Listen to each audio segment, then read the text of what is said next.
جی بسم اللہ الرحمن الرحیم۔ میرے بھائیوں اور عزیز بہنوں، آج جو ہے ہم ہر اتوار کو کے دن جو ہے حدیثوں کا درس سنتے ہیں۔ تو ہم سجدے تک پہنچے تھے پچھلی ملاقات میں کہ اگر مسلمان سجدہ کرے نماز میں تو کیسے کرے، تو اسے 7 اعضاء پر سجدہ کرنا ہے۔ اور وہ جو 7 اعضاء ہیں وہ کیا ہیں کہ پیشانی بھی ٹک جائے اور پھر ہاتھ بھی ٹک جائیں، دونوں ہاتھ، دونوں گھٹنے اور دونوں پیر۔ تو جب ہم سجدے میں جائیں گے تو ہم کیا کریں؟ سجدے میں جا کر سجدے کی تسبیح پڑھنی ہے۔ تو آج تسبیح ہمیں معلوم ہے ماشاءاللہ، لیکن اب یہ ہے کہ وہ روایت سے ہم کر رہے ہیں۔ حضرت عبداللہ ابن مسعود رضی اللہ عنہ سے حدیث ہے، ان النبی صلی اللہ علیہ وسلم قال، نبی نے یہ فرمایا، وَإِذَا سَجَدَ فَقَالَ فِي سُجُودِهِ سُبْحَانَ رَبِّيَ الْأَعْلَى 3 مرات فقد تم سجودہ وذلك ادنی۔ صحیح بخاری کی حدیث ہے کہ حضرت عبداللہ ابن مسعود رضی اللہ عنہ فرماتے ہیں نبی صلی اللہ علیہ وسلم سے کہ جب مسلمان سجدہ کرے نماز میں تو اپنے سجدے میں پڑھے سبحان ربی الاعلی 3 دفعے پڑھے۔ یہ 3 دفعے یہ کم سے کم مقدار ہے، اور اس میں بھی پھر علماء اور ائمہ کے نزدیک جو ہے، مختلف اماموں کے نزدیک جو پہلے گزرے اور بات کیا ہے، یہ ہوا کہ کیا 3 دفعے کہنا فرض ہے؟ تو پھر انہوں نے یہ مسئلہ نکالا کہ 1 دفعے سبحان ربی الاعلی پڑھنا فرض ہے۔ اگر آپ نے یہ نہیں پڑھا آپ کی نماز نہیں ہوگی، اور 3 دفعے پڑھنا سنت ہے۔ مگر مسلمانوں کی بدقسمتی یہ ہے کہ اگر گلاب جامن کھاتے ہیں تو 2 کی جگہ 5 بھی کھا جاتے ہیں، اور 5 کھانے کے بعد اگر آپ ان سے کہیں بھائی ایک اور صحیح، اچھا کوئی بات نہیں، وہ بھی کھا جاتے ہیں۔ لیکن تسبیح جب پڑھنی ہے تو انہوں نے جب سے بچپن سے یہ سنا کہ 3 دفعے سبحان ربی الاعلی پڑھنا ہے، وہ 3 دفعے ہی پڑھتے ہیں۔ اور 3 دفعے پڑھنا بھی ایسا ہوتا ہے کہ اللہ ہی بچائے، سبحان اللہ سبحان اللہ سبحان، یعنی ایسے کہ کس طرح سے جلدی سے اٹھ کے بھاگنا ہے۔ میرے بھائیوں، اگر گلاب جامن 3 سے 5 8 اور 9 10 دفعے کھائے جا سکتے ہیں، اور بریانی کی پلیٹ ایک کی جگہ 4 پلیٹ کھائی جا سکتی ہے، اور اگر چکن کے پیس تلے ہوئے ہو، گرل ہو اور ایسا ہو ویسا ہو، تو ایک کے بعد دوسرا چلتا چلا جائے، اور اللہ کا ذکر تو گن گن کرو۔ تو فقہ کیا کہتی ہے اس کو مت دیکھیے، آپ کا ضمیر کیا کہتا ہے، آپ کی اللہ سے محبت کیا کہتی ہے، آپ کی محبت کا اللہ سے جو تقاضا ہے اس کا تقاضا کیا ہوتا ہے کہ آپ 3 پر اکتفا نہ کریں، 3 دفعے پڑھنا چھوڑ دیجئے۔ یہ ایمان کی توہین ہے۔ فقہ میں نماز ہو جائے گی، اللہ کے ہاں ہو جائے گی، مگر میرا اپنا جو اللہ سے ذاتی تعلق ہے یہ اس کی توہین۔ خدا نخواستہ کبھی دھن میں 3 دفعے پڑھ لیا، کبھی 5، کبھی 9، کبھی 10، لیکن ہر دفعے دل کے حضور کے ساتھ، زبان پر جو مقدس لفظ ہوں سبحان ربی الاعلی، یہ اتنے عظیم الشان الفاظ ہیں کہ اس کا مزہ ہی کچھ اور ہے۔ اگر 2 سال کا بچہ، 3 سال کا، آپ کو ابا ہو ماں باپ کے تو لڈو پھوٹ جاتے ہیں دل میں، اور بچے کو گلے سے لگا دیا جاتا، اور ایک فطری تعلق ہوتا ہے کہ بچہ بولے جائے اور ہم سنتے ہیں، ہمیں مزہ آتا ہے۔ میرے بھائیوں، انسان بھی، ایک بندہ بھی جب سبحان ربی العظیم اور سبحان ربی الاعلی پڑھتا ہے اور دل کے ساتھ پڑھتا ہے، تو آپ کو پتا ہے اللہ کی رحمت بھی اسے اپنی گود میں لے لیتی، اور اللہ تعالیٰ بھی خوش ہو جاتا ہے۔ تو میرے منہ سے ہر نماز میں اللہ کرے سنت نفل نماز ہو، نفل نماز ہو، فرض نماز ہو، واجب نماز ہو، تہجد ہو، اشراق ہو، 5 وقت کی نماز ہو، گھر کے اندر پڑھی جائے یا جو ہے مسجد میں پڑھی جائے یا کہیں پر ٹرین میں اور بس میں اور یہاں اور وہاں، تو اس میں سبحان ربی العظیم مزے لے لے کے پڑھا جائے، اور سبحان ربی الاعلی مزے لے لے کے پڑھا جائے اور دل کی خوشی کے ساتھ۔ تو بہرحال حدیث میں یہ کہا گیا وقد تم سجودہ، یہ جو ہے سب اس کا سجدہ ہو جائے گا، اور آگے الفاظ ہیں وذالک ادنیٰ، تہجد تسبیح سجدے کی پڑھنا 3 سے کم 3، حضور نے خود ارشاد فرما دیا وذالک ادنیٰ، کہ یہ اس کی کم سے کم مقدار ہے۔ تکبیر کہہ کر پھر کیا کرنا ہے، سر سجدے سے اٹھانا ہے، اس بارے میں حدیث عن ابی ہریرہ رضی اللہ عنہ قال کان رسول اللہ صلی اللہ علیہ وسلم اذا قام الى الصلاة یکبر حین یقوم، نبی صلی اللہ علیہ وسلم جب نماز سے اٹھتے تو کیا کرتے؟ تکبیر کہتے. ثم یکبر حین یہوی ساجدا، پھر تکبیر کہہ کے جب آپ سجدے میں جانا چاہتے تو پھر تکبیر کہتے، اور ثم یکبر حین یرفع راسہ، اور جب دوسرے سجدے سر اٹھاتے پھر تکبیر کہتے اللہ اکبر. تو نماز میں ہمارا ہر ایکشن، ایک ایکشن سے دوسرے ایکشن، ایک عمل سے دوسرے عمل میں جب ہم جاتے ہیں تو ہماری زبان کہتی ہے اللہ اکبر، اللہ بڑا ہے، اللہ بڑا ہے. نماز میں ہم کتنی دفعہ اللہ اکبر بول رہے ہیں. اب ہم کو اپنے عمل سے بھی یہ بتانا ہے کہ اللہ بڑا ہے، ہمارے دنیا کے کام بڑے نہیں ہیں. اللہ کی محبت بڑی ہے، دنیا کی جو محبت ہے وہ بڑی نہیں ہے. تو اس طرح سے ہمارے سجدے ہوں. اور یعنی سجدے پر یاد آیا وہ جو علامہ اقبال نے کہا ہے کہ ایک وقت ہے، ایک ہی ہے کہ قوم کے لیے آپ کو کیا کرنا ہے؟ کھڑے ہونا ہے، جان اور مال کی بازی لگانی ہے، آپ کو جو ہے تو اسلام پر مر مٹنا ہے. مگر علامہ اقبال نے صحیح کہا کہ یہ نادہ گر گئے سجدے میں جب وقت قیام آیا. جب ان کو جہاد کرنا تھا اب یہ خالی نمازوں پر اکتفا کر رہے ہیں. تو یہ ایسا نہ ہو، بلکہ جب سجدے کا ٹائم ہو تو سجدہ ہو اور اپنی لذت اور شان و شوکت کے ساتھ ہو، اور جب اللہ تعالیٰ کے لیے ضرورت پڑ جائے تو ایک صف باندھ کر کھڑے ہو جائیں. سجدوں کے درمیان جلسہ کرنا، دو سجدوں کے درمیان میں ہلکا سا سجدہ بھی کرنا، جلسہ کرنا ہے. حضرت ابو ہریرہ رضی اللہ عنہ سے روایت ہے کہ نبی اکرم صلی اللہ علیہ وسلم نے ایک آدمی کو نماز کا طریقہ سکھاتے ہوئے فرمایا تم مسجد، پھر تم سجدہ کرو، حتی تطمئن ساجدا، یہاں تک کہ تم جو ہے اطمینان سے سجدہ کرو. سبحان ربی الاعلی، سبحان ربی الاعلی.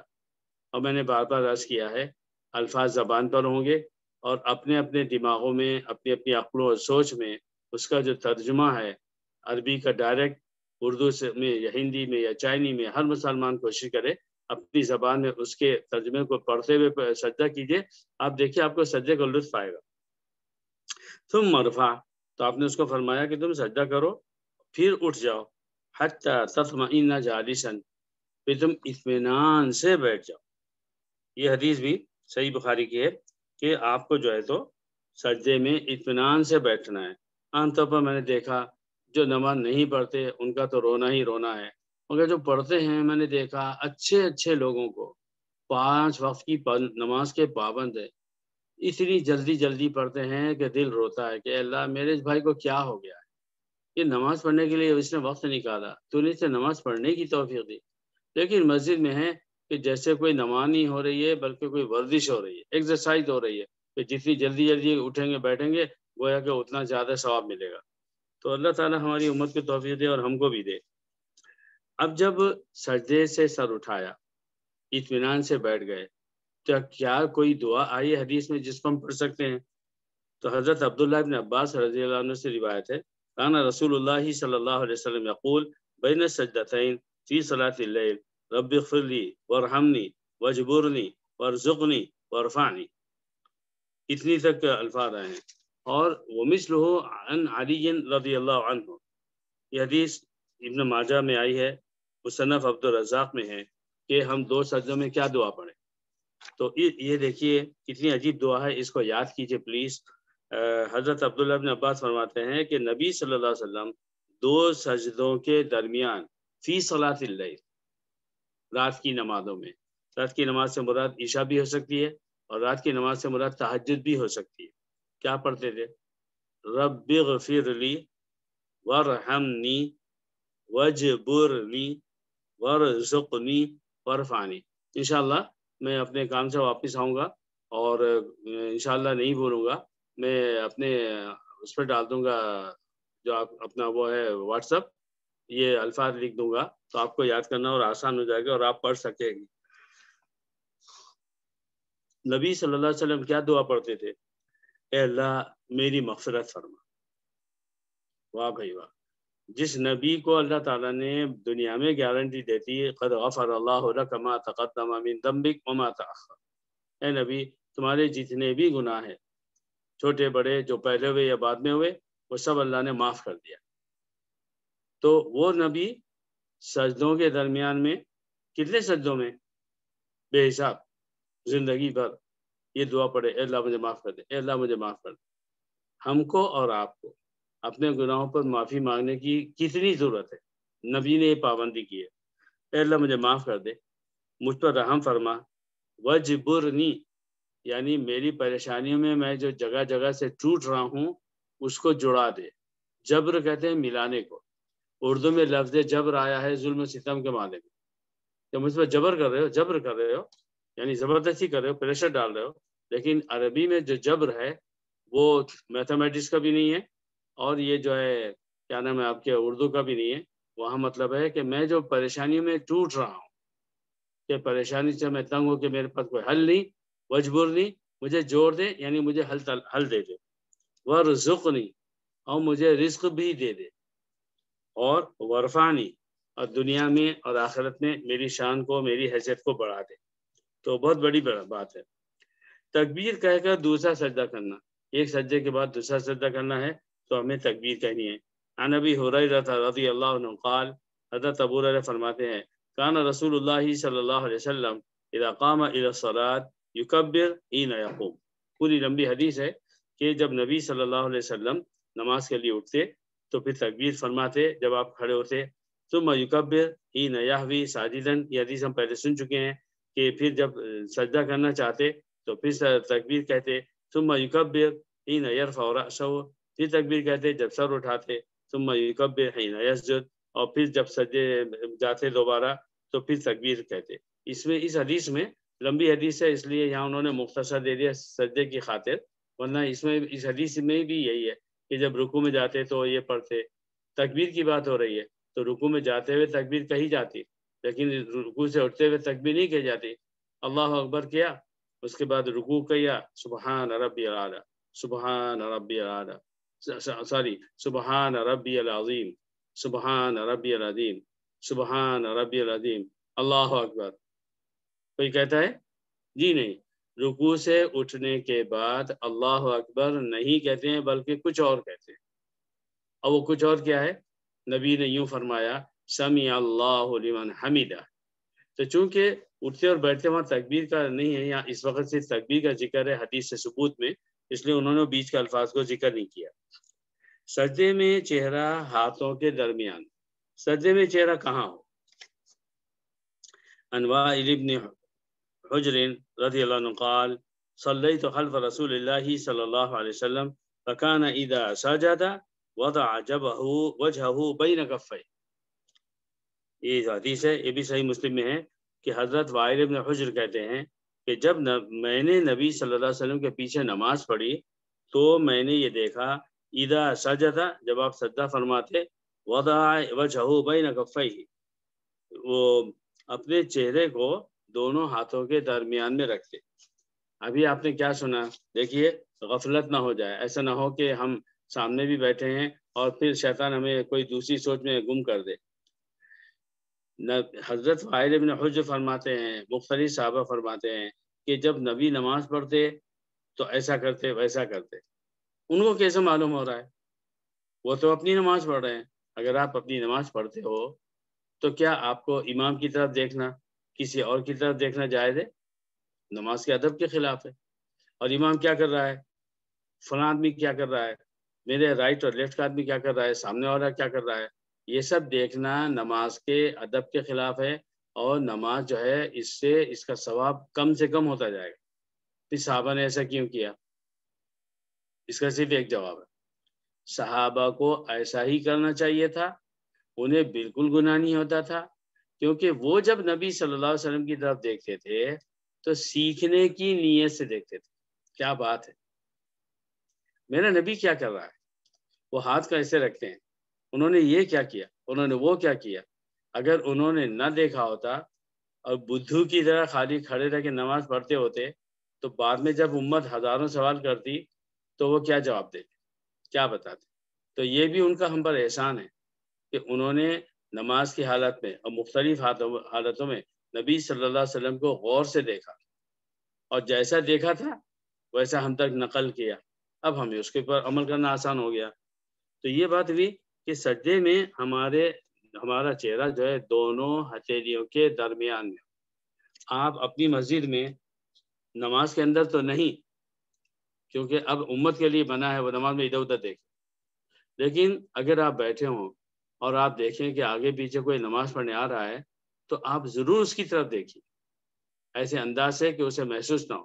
اور آپ غور فرمائیے کہ ہمارے پرانے پکے نمازی، ان کی نمازوں میں ہزار غلطیاں ہیں، ان کے کھڑے ہونے کا انداز، ان کے ہاتھ رکھنے کا انداز، اٹھنے کا انداز، سجدے میں جانے کا انداز، تو آپ کو افسوس ہوگا کہ میرا یہ بھائی اتنا پکا نمازی ہے، اخلاص سے پڑھ رہا ہے، لیکن اس نے کبھی یہ نہیں چاہا کہ وہ یہ معلوم کرے ارے بھائی جب نماز میں سجدے میں ہوتے ہیں تو دونوں ہاتھ کیسے ہونے چاہیے، انگلیوں کو ملانا چاہیے یا نہیں، بغل سے لگے ہوئے ہونا چاہیے یا نہیں، بہت ساری باتیں۔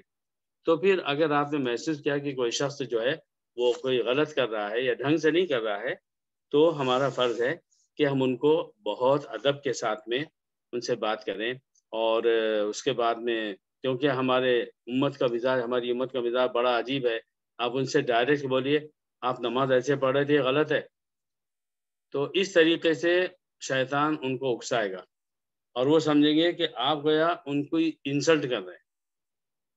اس لیے اگر آپ بات کرنی ہے، آپ نے نماز پڑھ لی، سب کے سامنے نہیں، اٹھ کے جانے لگے، السلام علیکم جناب، کیسے ہیں آپ، خیریت ہے، مجھے آپ سے کچھ بات کرنی تھی۔ انہوں نے بولی دیکھیے ماشاءاللہ مجھے تو بہت خوشی ہوتی ہے کہ آپ پابندی سے نماز پڑھنے کے لیے آتے ہیں اور نماز پڑھتے ہیں، اللہ تعالیٰ آپ کی طرح مجھے بھی توفیق دے۔ ایک حدیث ہے، حدیثوں میں ایسا آیا ہے کہ جب آپ رکوع کریں تو ایسا کریں اور سجدہ کریں تو ایسا کریں، کوشش کریں کہ ایک حدیث میں آیا بولنے کی جگہ اس حدیث کو یاد کر لیں۔ یہ حدیث ابن ماجہ میں آئی ہے، مسند عبدالرزاق میں آئی ہے، صحیح مسلم میں ہے، صحیح بخاری میں ہے۔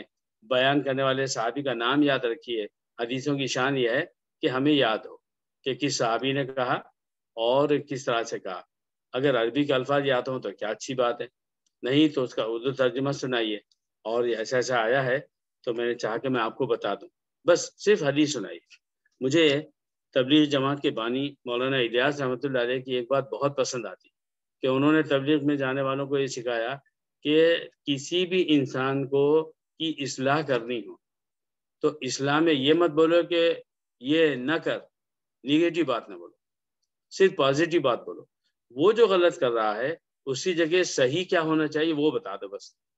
دیکھیے جب سجدہ کرتے ہیں نا تو ایسا کرتے ہیں، ہاتھ ایسے ہوں اور چہرہ اس طرح رکھا ہو، ہم اس طرح سے بات کریں کہ جس میں اس کو یعنی سن کر خوشی ہو، اور پھر آپ نے حدیث بھی سنا دی، دین کی بات بھی بتا دی، اور اس کے بعد میں کہا کہ میں شرمندہ ہوں کہ میں جو ہے آپ سے بتا رہا ہوں، ماشاءاللہ آپ کو تو معلوم ہی ہے، بس میں نے اور مزید دھیان رکھنے کے لیے کہا۔ یہ بولنے ہی کی ضرورت نہیں آپ غلط کر رہے ہو، تاکہ شیطان انہیں نہ بہکائے۔ اللہ ہمیں توفیق دے۔ ایک اور حدیث ہے، قال ابو حمید الساعدی رضی اللہ عنہ، حضرت ابو حمید ساعدی فرماتے ہیں انا کنت احفظکم لصلاۃ رسول اللہ صلی اللہ علیہ وسلم۔ حضرت حمید الساعدی، ان سے بخاری میں، مسلم میں، ابن ماجہ میں، مختلف حدیث کی کتابوں میں ماشاءاللہ بہت ساری حدیثیں انہوں نے بیان کی ہے، تو وہ کہتے ہیں میں تم سب سے زیادہ نبی صلی اللہ علیہ وسلم کی نماز کو جانتا ہوں، رأیتہ، میں نے یہ دیکھا ہے، اذا کبر جعل یدیہ الی منکبیہ، آپ جب بھی ہاتھ اٹھاتے تو اپنے ہاتھوں کو تکبیر میں کندھوں تک اٹھاتے، فإذا سجد وضع یدیہ غیر مفترش ولا قابضہما۔ کیا حدیث ہے، دیکھیں آپ سوچئے، قربان جائے ان صحابہ کے، اگر انہوں نے ایک ایک بات نوٹ نہ کی ہوتی نا، امت تو کتنا لڑتی اللہ ہی جانے کہ۔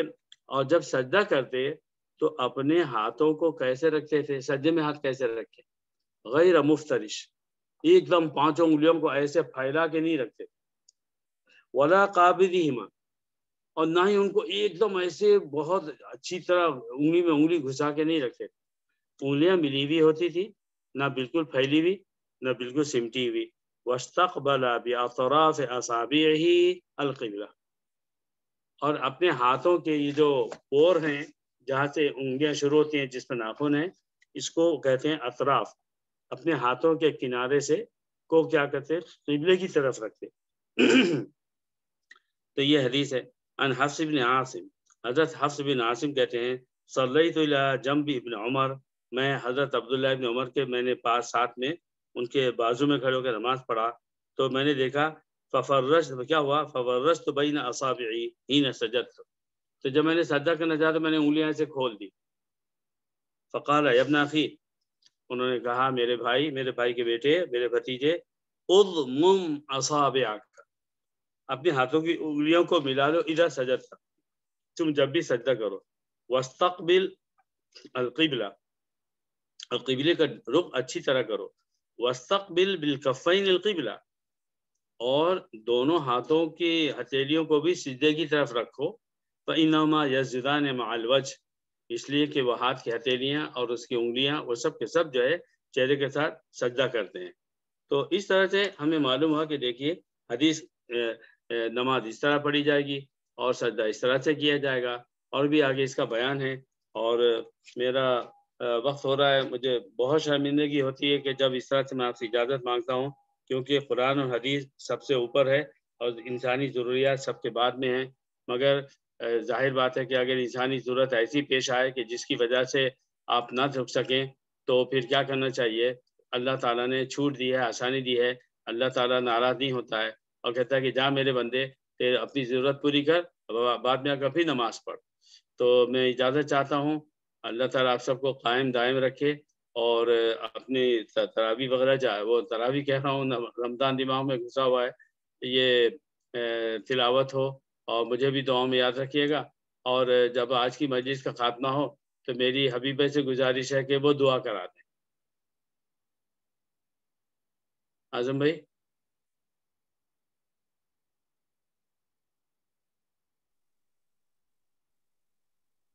مجھے اجازت دیجیے اور تلاوت شروع کیجیے۔